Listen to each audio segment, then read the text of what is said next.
Bogus मतदानाच्या आरोपावरून प्रचंड गोंधळ उडालेला आहे। प्रभाग क्रमांक 5 मध्ये बोगस मतदानाचा आरोप झालाय। 3000हून अधिक जणांनी बोगस मतदान केल्याचा आरोप होतोय।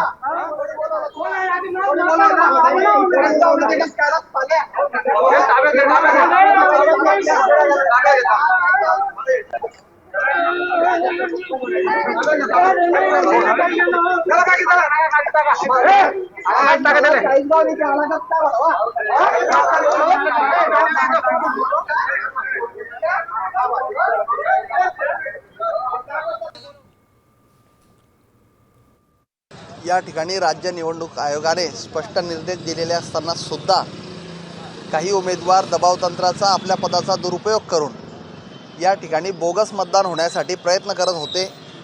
यामध्ये आम्ही जवळपास 40 ते 45 जणांना या ठिकाणी मतदान करण्यापासून संबंधित अधिकाऱ्यांनी पुरावे दाखवू न शकल्याने रोखलेलं आहे। जर कधी त्यांनी यदाकदाचित समजा बोगस मतदान केलं असतं तर त्या लोकांवर गुन्हे दाखल होणार आहेत आणि ते स्वतः आम्ही त्या ठिकाणी फिर्याद देणार आहे।